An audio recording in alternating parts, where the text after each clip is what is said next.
ये गाना जो है 22 साल पहले आपने गदर में गाया था। 22 साल के बाद हर चीज़ में चेंजेस आ गए हैं।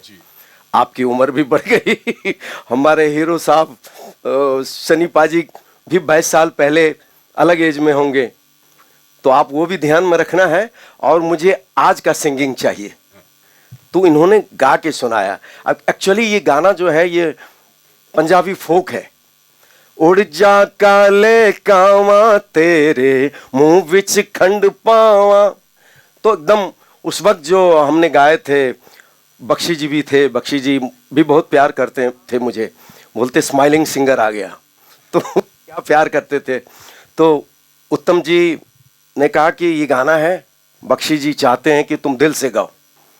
और अनिल जी मूड में थे, बोले कि देखो तुम्हारे लिए यहाँ भी चैलेंज है कि तुम अच्छा गाओ।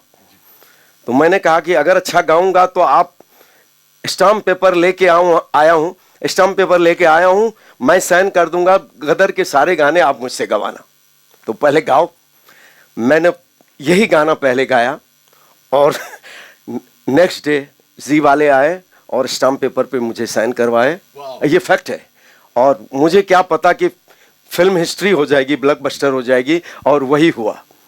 तो एक और चीज कही थी, जो माल कमाओ तो उसमें से कुछ मुझे भी दे देना, आज तक नहीं दिया सर ये सारे मीडिया सुन रहे हैं, अगर जो भी कमाया हूं और जो भी घर बार है, अगर आप बोलोगे एक हुक्म में दे दूंगा। अरे ये आप तो हुक्म प्यार तो है करिए। अरे नहीं, लव यू लव नहीं, you love you love you. आप लोगों की बस वजह आपने से मेरा गाना इतना बढ़िया गा दिया, वही मेरा सारा उपहार है, वही नहीं नहीं sir, thank you so much. Credit बहुत- गोज बहुत टू प्यार है, बहुत क्रेडिट हंसी गोज टू मजाक यू। करता हूँ आपसे। नहीं नहीं सर ये छोटा भाई हूँ और बहुत प्यार देते हैं। तो मिठुन जी ने मुझसे कहा कि देखिए आपको मेरे स्टाइल में गाना पड़ेगा। उड़ जा काले कावा तेरे मुंह विच खंड पावा, तो मैं सोच में पड़ा, इतना सांस मेरे में, इतनी ब्रीदिंग होगी अंदर में, इतना ताकत होगा क्या मेरे में।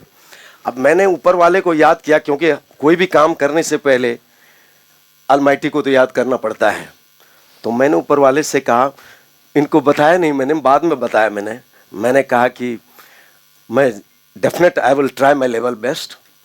मैं ऊपर वाले को याद किया और 1.5-2 घंटे में गाने हो गया। और ये इन्होंने क्या आंसर दिया होगा मुझे, मैंने कहा कि कोई गलती हो गई होगी, फिर से गवा लीजिएगा।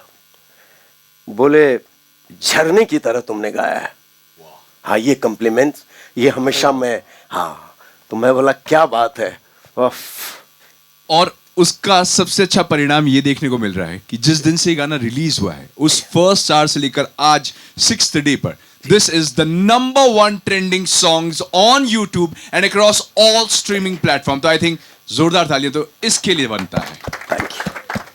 इस पे रील्स हैं, शॉर्ट्स हैं, इंस्टाग्राम पे चले जाइए, यूट्यूब पे चले जाइए, हर कोई इस गाने का इस्तेमाल कर रहा है। नाउ यहां पर मिथुन, आई थिंक ये सवाल आपसे बनता है जी। उत्तम सिंह साहब का ये कॉम्पोजिशन जब ओरिजिनल था, आपने इसे आज रिक्रिएट किया है and it is again trending and it's on the chart everywhere. जी। How challenging it was for you, एक ऑलरेडी कल्ट सॉन्ग, एक ऑलरेडी कल्ट फिल्म का गाना, एक ऑलरेडी लेजेंडरी सिंगर, उसके साथ एक बार फिर से recreation. How was the journey for you for Urja Kale Kawa when we are celebrating here the timeless melody of this song? Actually सबसे पहले तो मैं एटलीस्ट इस पर्टिकुलर गाने के लिए मैं रिक्रिएशन शब्द से ही मैं क्या कहता हूँ, मैं उसको जोड़ता नहीं हूँ, क्योंकि मुझे लगता है कि रिक्रिएट जो होता है, जिसको बोलते हैं कि फिर से पैदाइश, जो इतनी खूबसूरत चीज़ हो, राइट। गाना जो है वो उसके पेशकश से नहीं होता, जो रूह होती है उसके तर्ज में होती है, उसकी पोइट्री में होती है। तो जो चीज़ उत्तम सिंह जी और श्री आनंद बख्शी साहब ऑलरेडी क्रिएट कर चुके हो, मैं उसको रिक्रिएट करने वाला कोई होता नहीं हूँ। तो मैं उससे बिल्कुल उस वर्ड से मैं थोड़ा दूर भागता हूँ। मैंने उसको रिप्रेजेंट किया है, हम अरेंजमेंट कहते हैं जिस तरीके से। तो सच बोलिए तो मेरे लिए बहुत आसान काम था, क्योंकि कोई चीज़ इतनी सुंदर हो तो you can't go wrong with it. मुझे सिर्फ केयरफुल रहना था कि मैं उसको ख़राब ना कर दूँ। दैट वॉज माई प्रायोरिटी, क्योंकि ये गाना अपने आप में एक प्रार्थना समान है, मुझे लगता है भारत देश के लिए। लोग इस गीत से, इस तरह से छोटी छोटी बातों से बहुत प्रेम रखते हैं। और आई थिंक सबसे बड़ी बात मेरे लिए ये था कि मैं इसलिए टेंस नहीं था क्योंकि मेरा इंटेंशन ये था नहीं कि मैं अपने आप को दिखाऊं कि मैंने क्या कंट्रीब्यूट किया है। मेरा इंटेंशन था कि इसकी जो धुन है, इसकी जो तर्ज है और इसकी जो आवाज़ है ये शाइन करनी चाहिए। तो बहुत आसानी से मुझे अनिल जी ने बहुत स्पेस दिया, बहुत फ्रीडम दिया कि आप अपने मुताबिक कीजिए, अपने वक्त से कीजिए, बहुत वक्त भी दिया। और आई थिंक उसी का परिणाम है जो आज इतना लोग उसको आदर भी दे रहे हैं और पसंद भी कर रहे हैं। क्या बात है, क्या बात है। लेकिन ये जो सवाल अभी हम आपसे पूछने वाले हैं, ये सवाल आप तीनों के लिए कॉमन है, लेकिन इसके लिए हम शुरुआत करेंगे सर आपसे। ठीक है, ये गाना आया, फिर से ये हिट है, हर किसी के जहन पर है। आप इसे जब पहली बार लेकर आए थे आज से 22 साल पहले, तो भी लोगों की जुबान पे था, दिमाग पे था, जहन पे था। लेकिन जब आप ये दोबारा लेकर आए तो I am sure when it is on trending, it is on number 1, तो इसके लिए आपको कॉम्प्लीमेंट जरूर मिले होंगे, बहुत सारे मिले होंगे। एक ऐसा कॉम्प्लीमेंट जो ये गाने से आपको मिला अभी इसके लिए, और वो लगता है कि यस मेरा काम सफल हो गया।